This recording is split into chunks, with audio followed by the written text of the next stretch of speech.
Ciao ragazzi, bentornati su Reddit Frank, io sono Francesco. Mi stanno arrivando altri pacchetti da spacchettare. Avrete visto che negli ultimi video ho fatto degli unboxing, dei nuovi upgrade per la mia Vistrom 650. Oggi mi è arrivato quest'altro pacco, eccolo qui. Il pacco è già aperto perché comunque all'interno c'erano anche dei oggetti di Martina. Ma ho dei prodotti veramente molto interessanti da andare a scoprire. Adesso andiamo con la sigla e ci vediamo tra pochissimo. Partiamo. Yo!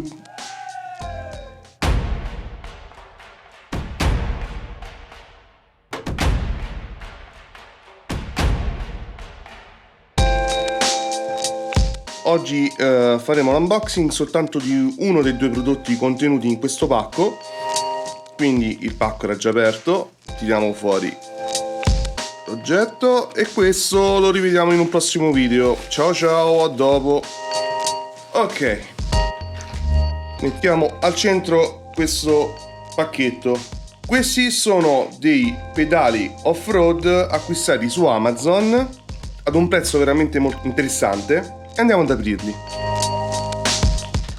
È un po' duro questo pacchetto, eccoli qua. Vediamo subito i due pedali, la molla, i due assi, un'altra molla e i due fermagli che andranno a bloccare i pedali. Ok, questa la possiamo buttare. Ciao. Ecco qui tutto l'occorrente. Ma andiamo a vedere in dettaglio sulla pagina Amazon. Ho voluto provare questo kit decisamente low cost per sostituire le pedane originali ormai logore della mia Suzuki. Questo è un upgrade davvero molto importante in quanto le pedane del Vistrom sono fini e prettamente turistiche e nell'off anche molto scivolose una volta bagnate. Il kit contiene tutto il necessario per il montaggio, è arrivato in poco più di 2 giorni, posso ritenermi molto soddisfatto, ma ora torniamo in studio.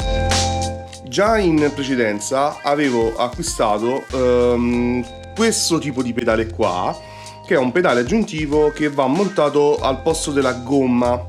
Diciamo che sull'inserzione era scritto che era un pedale adatto alla Vistrom 650 di tutti gli anni, ma una volta acquistato mi sono reso conto che non combaciava perfettamente con il pedale, se non tramite una modifica consumando questo pezzo di alluminio. Comunque i due buchi, nonostante questa modifica, non andavano perfettamente a combaciare e una volta uniti con una certa fatica, nonostante il bloccafiletto, alla prima uscita il pedale è andato perso.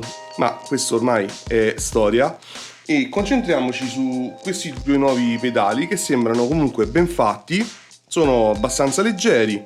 Il grip dovrebbe essere buono, non so quanto possa essere duratura la verniciatura, ma è un problema che a me interessa poco, anche perché per il prezzo irrisorio, se si dovessero rovinare, li cambierò. Ma adesso andiamo giù in garage e andiamo a montarli come al solito. A tra poco. Vai! Ok, siamo qui in garage, adesso andremo a montare i pedali sulla Vistrom 650. Let's go! Ok ragazzi, procediamo nello smontare la pedana originale del Vistrom, ormai tutta logora e obsoleta. Il procedimento è molto semplice, basterà togliere il fermaglio che regge questo perno, io in questo momento già l'ho fatto, tirare fuori il perno, se non riuscite, se è duro, aiutatevi con una pinza e niente, la pedana verrà con voi. La molla originale non veste le nuove pedane, quindi bisogna utilizzare la loro. Allora io qui già ho sistemato. Diciamo che non mi piace tantissimo questa molla, comunque va inserita che l'angolo più piccolo finisce sotto al perno, in modo da avere il ritorno. Una volta inserita in questo modo, ok, andremo a mettere il suo perno, quindi potete vedere che il ritorno funziona bene. Una cosa vi consiglio, all'inizio potrebbe sembrare dura, o fate consumare la vernice in eccesso oppure spruzzate un goccio di WD-40 in modo da avere subito un ritorno fluido. Ok, una volta inserito dovremo mettere questo fermaglio all'interno, ok, e allargarlo. Ok, e avremo il nostro pedale fermo. avremo la stessa procedura anche per l'altro pedale.